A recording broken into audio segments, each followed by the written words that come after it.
Like this concept of when the cell phone was invented, then we have apps. And now that we have apps, we have, Uber. And now that we have Uber, blind people can, be far more mobile than they ever were. And like every little thing begets another. With the Tuttle Twins, we didn't start with any grand vision. We did not foresee what it would become. We are excited to be back here, joined today by Connor Boyack, who is the founder of and president of the Libertas Institute, an award-winning free market think tank. Now, Connor has been named one of Utah's most politically influential people by the Salt Lake City Tribune, and his leadership has led to dozens of significant legislative victories spanning all kinds of areas, including privacy, government transparency, property rights, education, personal freedom, and so much more. One of the reasons we're really excited to talk to Connor is because he is the public speaker and an author of over 30 books, and some of those books that are my favorites, and I absolutely am so blessed to be speaking with him today, is about the Tuttle Twins books, an incredible series teaching the principles of liberty and financial awareness, Austrian economics at various ages for children to understand these principles in very, very cool storybook form. So we're very excited to have you with us, Connor. Thanks for joining us today on Wealth Without Baystreet. And welcome to the show. Appreciate you having me on. I'm always excited to talk about these topics because you look at the world around us and it seems like everything's upside down. So the more we can get the word out, the better. Well, that's what our viewers and listeners say to us. They say, they understand that they feel that there's something just fundamentally wrong. They can't quite put their finger on it. And for us, educational resources, tools like what you've created with Tuttle Twins are just outstanding. And we're going to include a link in the show notes. We would encourage our viewers and listeners to visit the TuttleTwins.com website. And I want to begin, Connor, because you and I had connected at Joe Polish's Genius Network session. And the talk that you gave was absolutely amazing. We're going to touch on a few points of that 10-minute talk that you delivered. But I want to begin with what inspired you? What inspired you to write 30 books? Most people go an entire lifetime without writing any books, let alone 30. So what was that inspiration for you? Maybe take our listeners through that. I am someone who feels like most of the books I've read in the past were unhelpful and weren't written in a way that would help me learn. So from a not young age, but like certainly college age and soon after that, I wanted to learn how to write persuasively and in a way that would engage people's minds and simplify ideas. I really hated school. I didn't enjoy it. I hated textbooks. I thought the format was awful. It was always just dry. Like I remember my Econ 101 class freshman year of college, and it's all the supply and demand curves and aggregate whatever and shift the slope here. And I'm like, I hate economics. Like this is the most boring, dry, ridiculous thing in the world. And I think I got like a C- and never took another econ class after that, required introduction. And then like after college, I realized through like Foundation for Economic Education and other organizations out there that have been teaching economics, but in a way that, actually makes sense and is, interesting. I realized that there's a lot of opportunity out there for other ideas and efforts to simplify and better communicate these complex ideas. And so certainly that manifested itself in the Tuttle Twins, simplifying it even more for kids. But even with my other like non-Tuttle Twins books, I just find a deep passion in helping people connect with ideas that matter to them and help their life. And so, a lot of people have hobbies. My hobby is to just write. Every spare moment, I'm trying to create more content because it's almost like this, the drug addict who gets the hit. And so then they, go through a little bit of withdrawal and they crave getting that fix again. And for me, like I see the impact of my writing and I hear from, readers, especially for the Tuttle Twins all the time. And so that like dopamine drip for me of like, I know what this is doing for other people. I'm like, okay, I want that more. I want to reach even more people. And so I am addicted to writing, and there are worse things to be addicted to, I suppose. I really love the graphic approach that you take too, especially because, we all learn and, absorb information in different ways. And the drawings that you use to help deliver those teaching moments too are incredibly powerful. And that takes me to, I want to go to the Genius Network talk that you delivered. It was so good. And there was a story that you shared that I would love for you to share with our listeners and viewers as well. Yeah, this was so the illustrations you mentioned, that's my partner Elijah Stanfield. And what's amazing about that, he understands these ideas deeply. So when I write something, he thinks up his own ways to kind of visually present those ideas in a way that are going to engage kids, frankly, their parents as well. And so it's a good relationship where he's not, if I just hire a random illustrator and say, design this, like I'm not a visual creative kind of person in that way. And so he's able to bring that to the table, and then you put the words and the visualizations together, and that's where the magic happens. So he and I both started doing this whole project because we're dads and we want our kids to learn these ideas, and there's nothing else out there like this. Come to find out, tons of other families out there share that, that desire to teach their kids these concepts, the perspective that they're not finding anyone else out there helping them. So then they find the Tuttle Twins. So we've now had years since 2014 of just families being like, thank you. And where have these been all my life? And praise. And, you don't want to let your head get too big, but it is kind of fun to be doing something that like people love and whatever. So I have like a Google alert, right, where I can monitor, when people post about it. And every few days I'm checking in to see what's new. And this was last fall. I hit the little Google alert link to kind of see what was new. And there was this article at the top that had just been published like an hour previously. And as from this website I'd never heard of before, but come to find out it was a magazine written by socialists for socialists called Current Affairs. And they were doing a multi-page review of our book series. And maybe review is the right word. It was really an attack. It was a total takedown of everything we stand for and that we're doing, and how dare they teach these ideas to kids, and it's horrible propaganda. And they end with this like it was like an 8-page long thing in their magazine. They created their own illustrations to mock our illustrations, and spent a lot of time and effort to really do this like negative attack review. And what I shared in the talk that you're referencing, as you recall, is that I feel like most people in my situation, like here's my baby being attacked by someone else. And I feel like most people would be like sad or angry or depressed, like, oh my gosh, like this is published on the internet and people aren't going to like me. And, what if more people read this and, whatever. I was smiling the entire time that I read this article, like really, really big smile. And because I had recently learned the power of monetizing your haters, we had a couple months prior come up with this idea with our marketing team to go out to Amazon and find all the 1-star reviews of our books and turn it into a little video where we would kind of poke fun at all the people who were leaving us 1-star reviews. So someone might say like, this is not, material for kids at all. This is, like let kids go play with Legos and whatever instead, right? And so then we'd have a response in the video to the 1-star review. And in that example, like, yeah, how dare we teach kids entrepreneurship and, give them an idea to build a lemonade stand or whatever. And so it was kind of our little like playful poking at these people. So we had done that, and that video did really well, but it put me in this mindset of like, and I had read there's a great email marketer by the name of Ben Settle. And he has, I think, a whole book. In fact, I don't have it, but I've read from him in the past about monetizing your haters. So then here lands this article from the Socialist magazine. And so that's in my head of like, oh my gosh, like this is a perfect marketing opportunity. So we created a coupon code called Current Affairs, which was the name of their magazine. And we had a big, steep discount on our Tuttle Twins books for this coupon code. And we start sharing their article, not a screenshot of it, not a little synopsis. Like I sent the link to like 500,000 people on our email list. We blasted social media all over it. And we're like, go read the article. And if this bothers you, take action and go get the books. And we sold 10,000 books in a single day. and so much so that Current Affairs started getting annoyed. They because we're tagging them all the time, like, hey, go read this Current Affairs article, right? And so they got so annoyed that they created a coupon to get a discount off of their magazine, and the coupon name was Tuttle Twins. And so they started posting back on social media, like, get a discount off. And like, totally, they had no earthly idea what they were doing. No, right? Because they're the attacker, not the victim. So they got no sympathy. Plus, they're socialists and they don't know how to sell things. And so I don't think that they really succeeded anyways.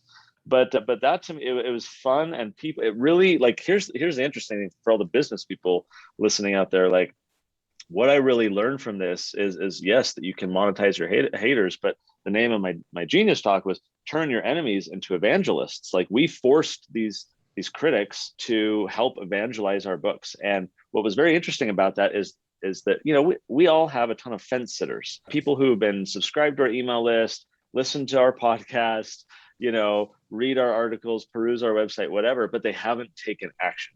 They're there kind of just waiting, and watching, like maybe there's going to be a big discount and then I'll take action, or maybe they'll finally say something that'll push me over the edge. But there's so many people who are passively consuming our content, and that's totally understandable, but they're fence sitters. So you need to kind of give them, scarcity, urgency, whatever, like push them into action. What was very interesting about this marketing effort that we did is that it took a ton, like we got so many messages from people being like, oh man, I've been following you on social media, like I decided to stick it to those socialists and get your Tuttle Twins book.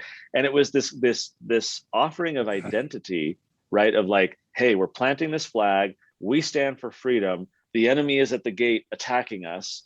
If you don't want them to succeed, come unite with us and show your support by getting our books. And so it gave people a tangible action that translated their identity to something that they could do. I stand for freedom. I'm going to go get those books right now.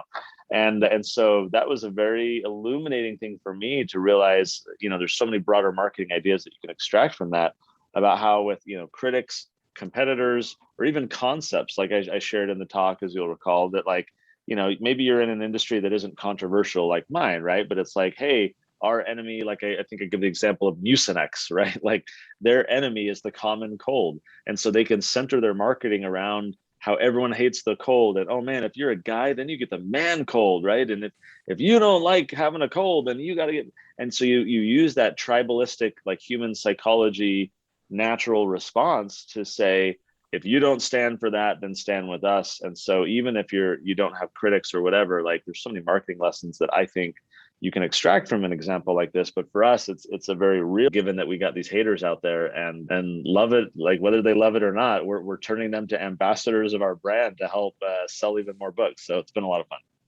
What a brilliant, brilliant approach. And it just brings back how amazed I was with that talk, because, when you think about, one of the things that we share is that, hey, we've traveled a number of places and we never, ever see a statue of a critic. And so for you to be able to turn your enemy into an evangelist, and the approach that you took, and you're doing good work. I mean, what you've written, the material is excellent. Children need to be reading those books. And I believe, Rich, we were first introduced, it was via James Nethery. And this was right before we hit record, Connor and I were talking about that before. Oh, there you go. Yeah. And so it was at an annual Infinite Banking Think Tank conference. And James said, hey, we're going to go ahead and hand out copies, of these books to everybody. And I brought them home to my kids. And I know Rich has done the same. And so we love what you're doing. And the way that you turned something that, a lot of entrepreneurs, a lot of businesses may have cowered from that, may have said, oh gosh, we can't take a stance because we don't want to be perceived as standoffish or defensive. And you didn't approach it that way at all. You united people that were already, like you said, they were part of your community, but you just openly shared that and said, hey, go read this thing and take advantage of this coupon code. And I know you also showed some pics and things of what you did on Facebook, and how you were posting pictures with these comments, these 1-star comments, and you actually framed something up for your headquarters as well. Is that right? Yeah, I bought, so this magazine, it wasn't just an online magazine, it's a physical thing. So I had a copy of the printed version so that we could cut out the pages, and I actually had to buy 2 copies because it's double-sided. So we had to, buy one for each side, and we got it mounted really nice. It's hanging on my wall over here in the office, and as just a constant reminder of this principle, right? And I mean, like we all know that, like if you've never like upset anyone or created any enemies, you're not making waves. You're not doing anything of substance. Like naturally, if you're trying to change the world, there are going to be people who disagree with you, and if you don't have people out there who like totally disagree with what you're doing, you're not really trying to do that much, I feel like. So to me, this is kind of a token reminder of that. And another related thing you may recall from the meeting, the Genius Network meeting, I was introduced for the first time to Patrick. I wasn't familiar with him before, even though he lives apparently here in my same state. But I went and got his book, which is titled Your Stand is Your Brand. And it was very insightful to the point that you were just discussing, Jayson, because as you point out, many business owners would like shrink or cower or whatever, like, oh, I don't want to be controversial. I don't want to alienate part of my, customer base or whatever. But what's very interesting with this idea of that your stand is your brand is that, like, by being milquetoast, right, you may not be attracting, you may attract more support if you take a stand for something and recognize that you're going to have people who disagree with you than if you just try and be like, milquetoast and appeal to everyone. The theme of the meeting we attended was connection. And I talked about in my talk how connection implies disconnection, right? Or unity implies disunity. It's not like we're all going to ever agree on everything all the time or whatever. It's like, here's our core group and we're being united, or we're connecting with this core group. But it means that you have to exclude people so as to define what that unity and connection looks like. And so I very much believe that humans are tribalistic by nature, and we can bemoan that fact, or we can lean into it and recognize that we can build a business around that, centered around that idea, and take a stand for what we believe in or what we're trying to change or who our customer is not, right? And say, these are our ideal customers, and if you match this, you're going to want to work with us and unite with our team. And so I recognize that there's many businesses out there for which this would be a little bit tougher to do. I mean, if you're Delta Airlines, right? Like, I don't know, make fun of the people who ride Amtrak. Maybe that's your like, I don't know what it is, right? But this doesn't mean you have to be political. It doesn't mean you have to wade into like freedom versus socialism. Like, that's just my industry. But I do feel like, you have to give your tribe and you have to identify for your tribe who the enemy is or what the enemy is. Again, it could be the common cold. But if you don't do that, you're not taking advantage of this very powerful psychological impact on your marketing that can really help boost your business.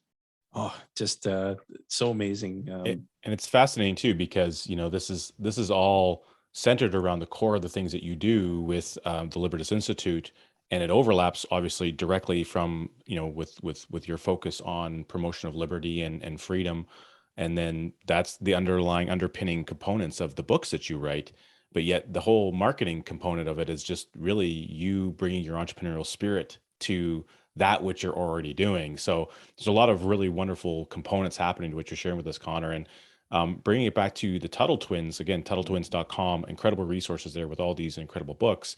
This is developed now from, started with one book and then it went to another and another and another. And so I'd like to hear a little bit, maybe to share with our viewers, what was the first book that you guys went with? Why did you choose that one? And then how did the progression take place as you decided to go, what's the next level of interest that we want to be able to teach to children of this age? It's so interesting, right? Like in any endeavor of human life, one opportunity begets another. And there's this concept from, I think it stems from evolutionary biology, which is where the term was coined, but the idea of the adjacent possible. Think of a coral reef where there's just this high concentration of biological diversity, all these little critters, and they're mimicking one another and inbreeding and trying to out evolve or, whatever the other one.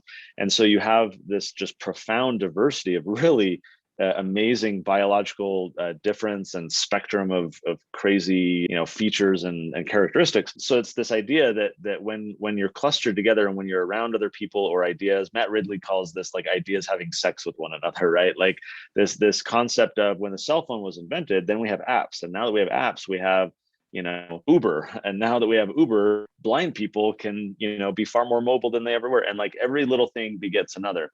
With the Tuttle Twins, we didn't start with any grand vision. We did not foresee what it would become. Elijah and I just like, hey, it'd be fun to do a kid's book, and okay, let's do a kid's book. And what should we, do it? And we had this idea of taking like a classic important book and making like a kid version, quote unquote, of the book. And we thought like we could just do one book and that's it, because maybe not a lot of people buy it. So if this is like our one-time shot, what book should we do? For both of us, one of the most, if not the most influential books or essays was The Law by Frederick Bastiat, which basically talks about, rights, justice, proper role of government, freedom, and so forth. In 1850 by a French economist, many of your listeners, I'm sure, are familiar with him. So we did that book and we put it out there. funny little story. I went to Freedom Fest in Las Vegas. We had a booth there to sell this first book. We only had one book. We had a banner, we had all this stuff. And I had set up the online e-commerce, right? So that people could buy online, but no one knew about Tuttle Twins. It was a brand new thing. There was, no whatever. So maybe every like hour or two, I'd get a little order notification on my phone. I'm sitting behind the booth at Freedom Fest. I'm telling all these people walking by about the book. And Elijah was there with me, and we're trying to evangelize, this new idea. And I get this notification on my phone. And I look at it, and it's 50 books. Who's ordering 50 books? Ron Paul and his wife ordering a copy of the book for all of their grandkids. Because Ron Paul's been a big influence on my life in terms of my introduction to freedom and so forth. And so that to me was like things come full circle, and there's my market signal that we're on to something.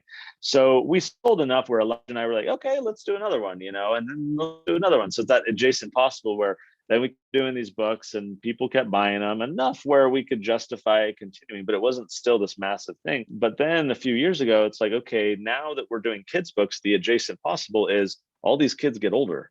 So what are we gonna do about that? We have books for teenagers. Now, then the parents are like, well, what about our youngest? And now we have books for toddlers.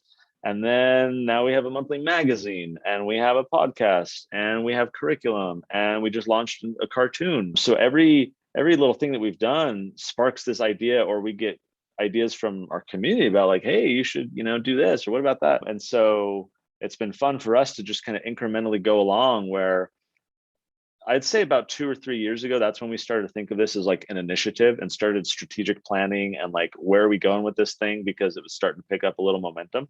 Certainly, as we were looking into doing a cartoon series, we raised like $5 million for that from like 8,000 or 9,000 investors. And so for me, like here's a very quick data point. So our 5 or 6 years, 2014 to 2019, we sold about 750,000 books total, inclusive of all those years and all of our books. 750,000. Outstanding. Which I mean, yeah, we're self-published. No, like we're building a new thing. Like to me, I was blown away by what we were able to accomplish. Especially like we do this through our nonprofit. It's not my primary day job. It's just this fun little side project that was starting to grow. So 750,000. In 2020 alone, we sold 1.3 million books just in that year, which is almost double the entire 5-6 years combined. And I think this year we might hit 1.5 million. We're on track to hopefully hit that. And so things are just, so I mean, COVID has been horrible in many ways, but one of the silver linings, as we all know, is like homeschooling has increased. Parents are way more aware of like the problems with the education system and more willing to take action and try and figure out the right thing for their kids, rather than just defaulting to, the traditional school system or whatever is going to be great. So it's been good to us, and by that I mean it's been helpful that we can get the word out to far more families to help them educate their kids about these ideas. Amazing. What do you think, is what's it going to take? What's it going to take to really tip the scales? There's just such a growing wave of, for lack of a better description, I would just say lunatics out there. And I say that, regardless of, again, respecting difference of opinion, respecting difference of perspective, respecting difference of ideas to solve problems.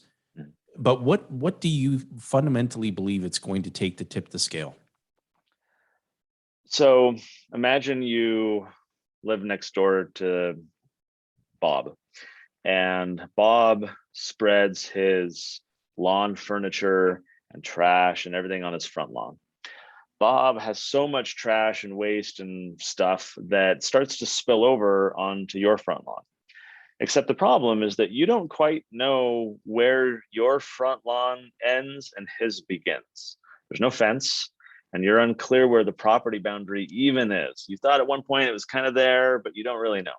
Well, because you don't know what that boundary is, you can't protect it. You can't defend it. You can't articulate it. You can't hold Bob accountable, because Bob can just continue to encroach further and further on what you think is your property, but you don't know for sure. I think that's kind of analogous to the situation that we're in. What do we need to do to fight back? What do we need to do to protect our rights? Well, I think the school system, I'm going to put my tinfoil hat on for just a minute. I think that it is with intention that the school systems of Western society in past decades have done what John Taylor Gatto, a 30-year public school teacher in New York, once called, and he wrote a book about this, dumbing us down. I think that when you study totalitarian societies and dystopian literature is full of this for a reason. Those in power want to have an intellectually malleable populace that doesn't understand their rights, doesn't understand right versus wrong. Morality has to be subjective. Speak your truth, not the truth. Speak your truth and I'll speak mine. And all these things combine to allow those in power to maintain and augment their power. So again, there's ample historical examples, but I think we're living this reality today where the grade A graduates of our school systems are woefully ignorant about lessons from history. We're all familiar with that quote, those who don't learn from the past are doomed to repeat it. Right. The problem is that kids today are not taught to learn from, no one is taught to learn from the past. At best, they are taught to learn about the past. Almost as if we walk the rising generation through a museum of history, Canadian, American, Western society, whatever we want to call it. And we say, oh, look, these are things that happened long ago. And look at the funny things they used to wear and the utensils they used. And here's this, art piece that this person, okay, let's go to the cafeteria, kids, time to move on with our day. And there's no exposure to ideas and motivations and psychology and influences that are highly relevant to our life. Granted, we're in a different circumstance. I concede that readily. But we can learn from the past, the tension between power and the people, the influences that motivate in America, for example, the founding fathers to throw off the shackles of, the world's biggest superpower at the time. Why did they do that? It wasn't just about, taxation without representation. Like that was over a a tiny 3-cent tax. Right. Yeah. Right. It was much, much bigger. And so if we don't understand those ideas, we can't relate them to our day and thereby avoid repeating some of the mistakes of the past. I think today our biggest challenge is the rising popularity of socialism and even outright Marxism. And it's trendy and it's hip and people are wearing their Che Guevara shirts and everything without realizing anything. Oh, this is democratic socialism. This isn't like anything before. And so because the rising generation who become voters are ignorant of what socialism even is or what it has looked like in the past, they are far more likely to adopt these viewpoints because they're too dumb to know any different. And I don't mean that in a pejorative sense. I mean that in a factual sense. Right. So I have many hopes. I run a think tank. We try and change laws. We're pretty good at it. But at best, these are Band-Aids. Because unless voters, unless the public understands their rights, they're going to continue to be violated. And more importantly, the people are going to go along with that. They're going to beg, as they have with COVID, for lockdowns and control my neighbor because I'm scared and whatever it takes to keep me safe. Sure, dictatorial government, take whatever powers you want to say I can't go to church or, sing in a choir or whatever.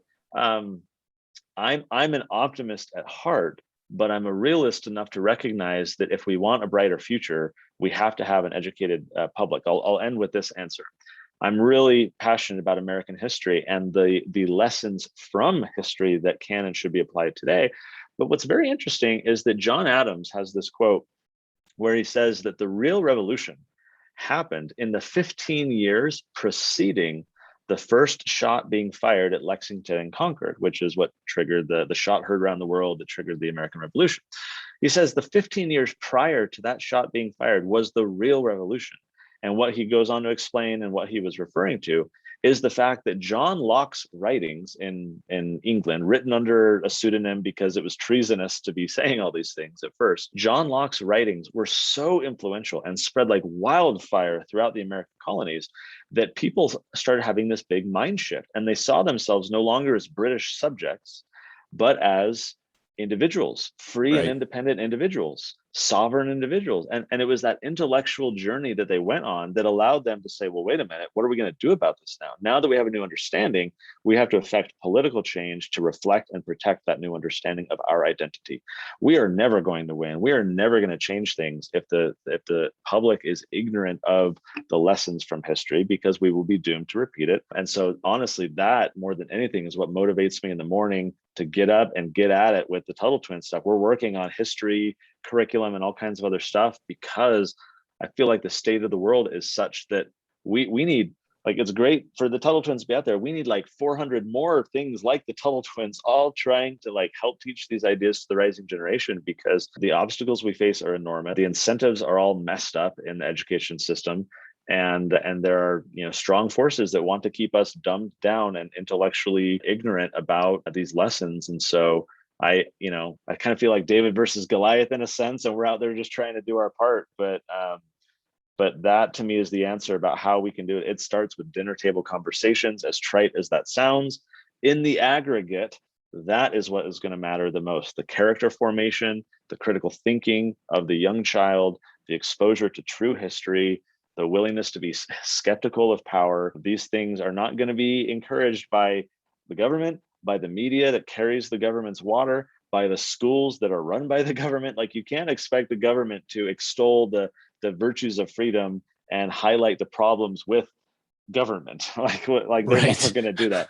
So it's up to us. And if parents don't take action with the Tuttle Twins or whatever else, they're delegating to this institution the most formative years of intellectual development of their children, which inevitably leads to more generations of ignorant voters, and we repeat the cycle over and over again. So to me, it's all education. Policy reform, which I do day to day, is at best a band-aid to be engaged in these political battles. It starts at home. It starts with children. It is a long-term investment, but I think it's one that is critical to be made.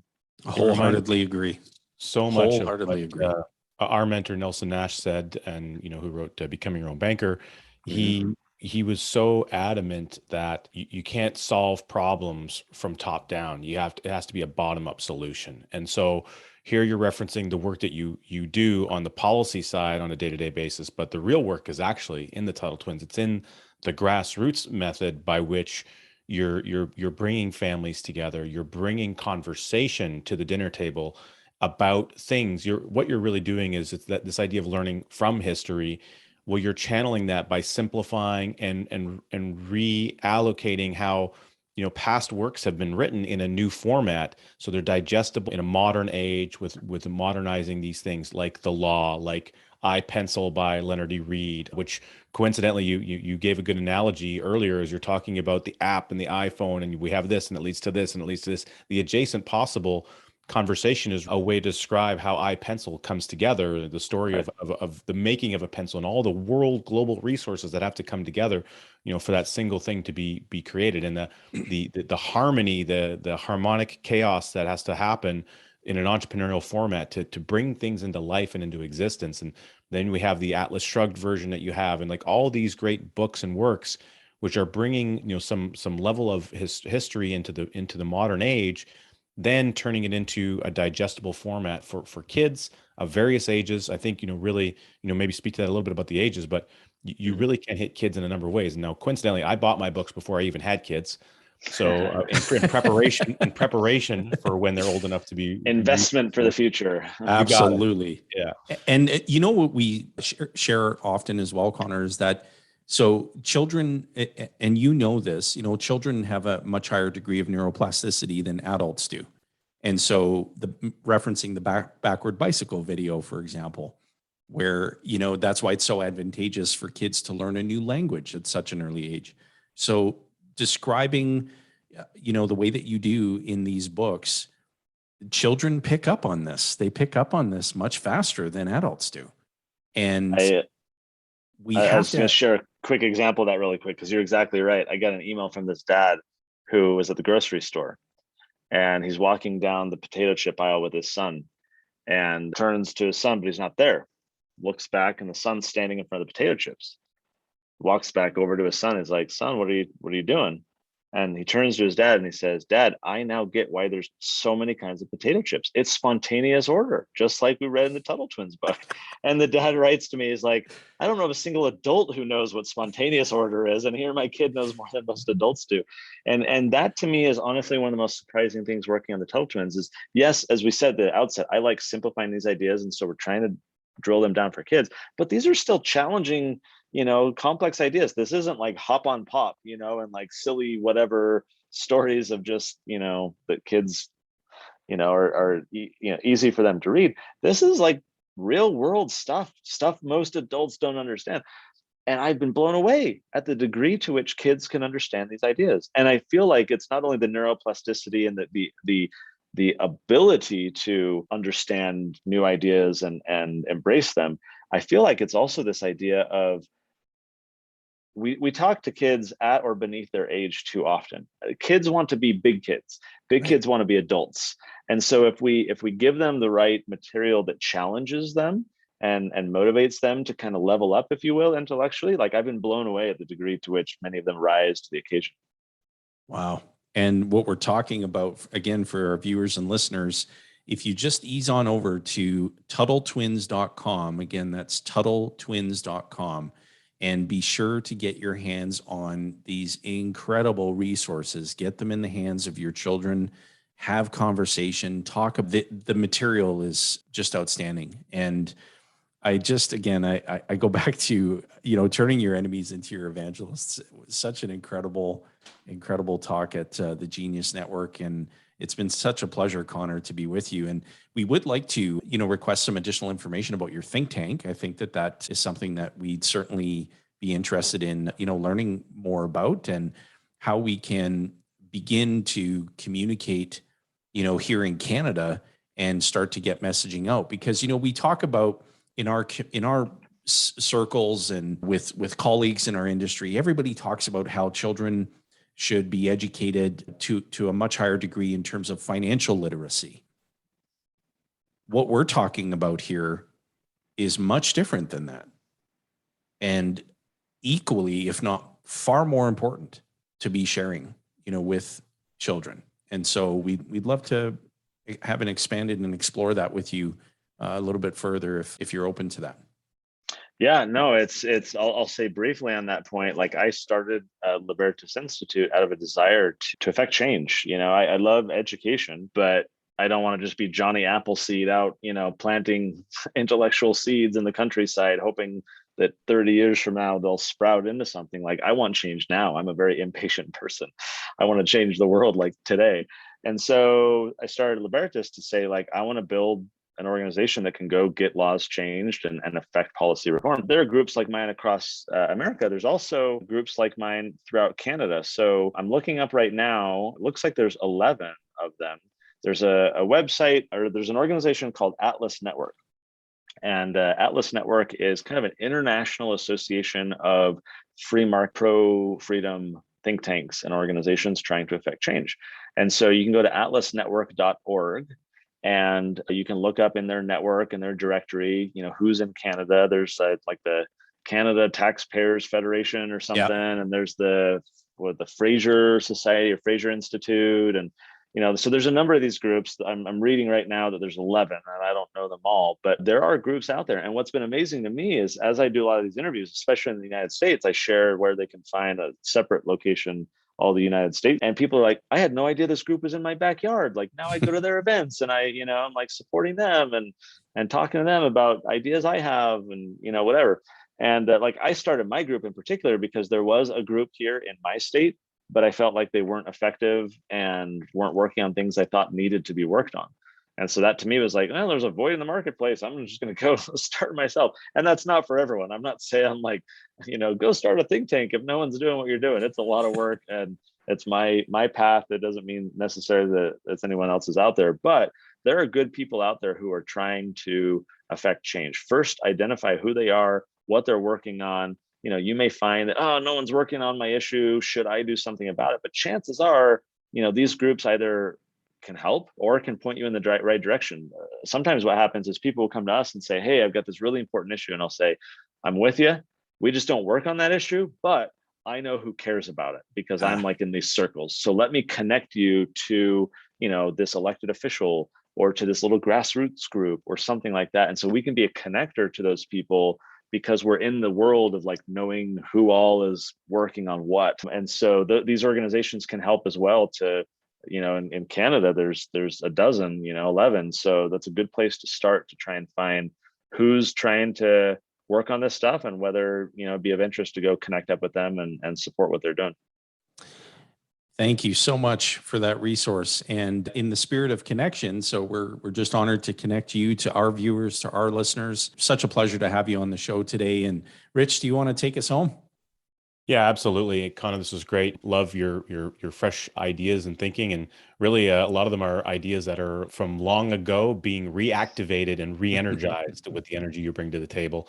And now, in the series of books that I have from Tuttle Twins, there's not a lot of imagery of superheroes necessarily. And you may not think of yourself as a superhero. You don't always wear a cape to the office, I don't imagine. Maybe on Fridays, the odd time. It's Halloween, a couple of days after He's we're like, recording this, as a matter of fact, I am wearing Let me turn around. But we always like to ask and just invite you to share with our viewers, who would you most like to be a hero? That's an interesting question. I'm actually going to flip it. You're familiar, I'm sure most of your listeners are, with the idea of the hero's journey. This idea that there's kind of a formula in all of the epic tales that is almost like consistent between all these stories, right? There's Frodo Baggins, and he's called to this adventure, but he's nervous. Should he go? And then there's a guide there to point the way, and he has to overcome this challenge, but then there's defeat, and then he has to, and so whether it's the Matrix, right, or Aladdin, or I don't know, other stories aren't coming to mind right now, but like all the big, epic tales throughout history often follow these stories. So there's people have written all kinds of stuff about the hero's journey.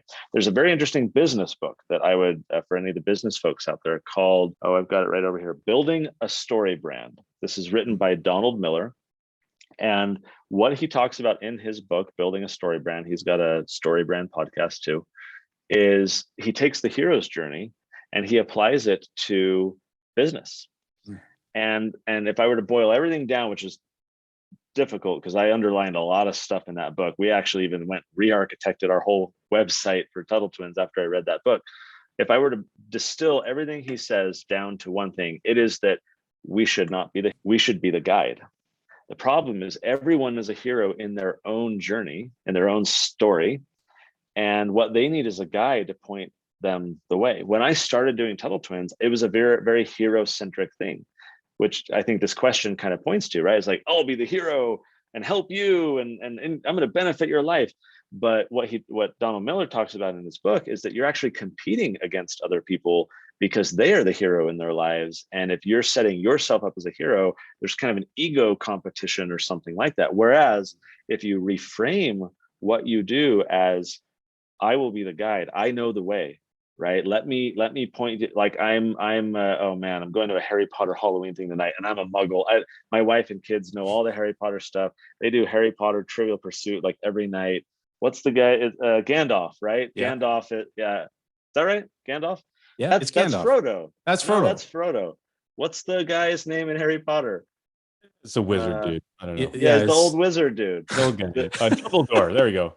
Dumbledore. All right. There's so many listeners out there like rolling their eyes right now. They're like these guys don't know what that's. Yeah. Okay. So Dumbledore, right? Like Harry Potter again. Like here's this little kid, like same as Frodo, same as Neo, same as all these stories. And so Gandalf is the guide, and he can be there to point the way to Harry Potter and help when needed and illuminate the path, right? And so instead, when I position myself as the guide and I say, "Hey, parents, right? I know what you're going through, and I know that you're struggling. But hey, I've figured things out. I'm a little bit down the path from you, right? And I have a plan, because the guide has to have a plan. So here's how we're going to throw the ring in Mount Doom, or here's how we're going to defeat whatever the Harry Potter bad guy's name is with the bald head and I don't remember, he who shall not be named, right? And here's how we're going to just in the Matrix, right? Here's how we're going to defeat the machines. Like, so the guide has the plan. And so when I present to parents and say, I have a plan, and here it is, the Tuttle Twins books, you're going to get the books, you're going to get the activity workbooks, you're going to sit down with your kids. At the end of the books, we have these questions, you're going to talk about them, your kids are going to understand, you're going to understand.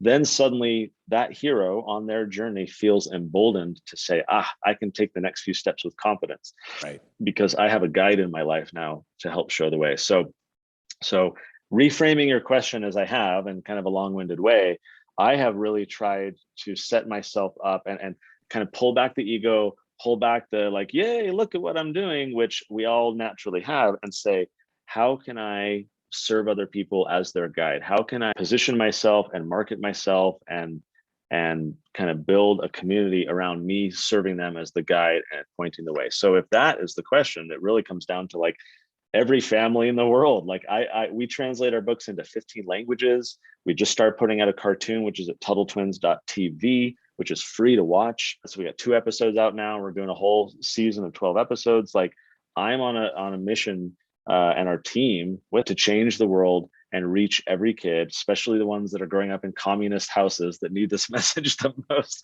And so it's what motivates me. And clearly we got a lot of work to do. So I really appreciate, like you were saying, Jayson, sharing the connection here with your platform and allowing me to talk to your listeners, because it's something I'm very passionate about.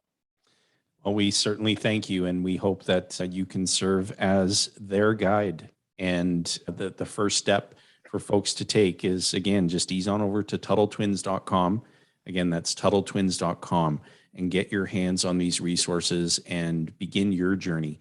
And so, Connor, it was such a pleasure, and I look forward to seeing you at Genius. Are you attending the annual event? I'm not going to the annual event. I have a conflict, unfortunately, but I'll be at future meetings for sure. Looking forward to seeing you there. And if there's anything that we can do for you, please call upon us anytime. But gentlemen, make the rest of your week great. And for our viewers who are on the YouTubes, if you just take a look at the recommended playlist that has magically appeared on your screen, please continue your journey of learning. That's why we put these resources together, to be of service to you and to help you in your journey. And guys, this was absolutely outstanding. Thank you again, Connor, so much to you and to your teammates for all that you do. We appreciate you very much. You're welcome, and thank you.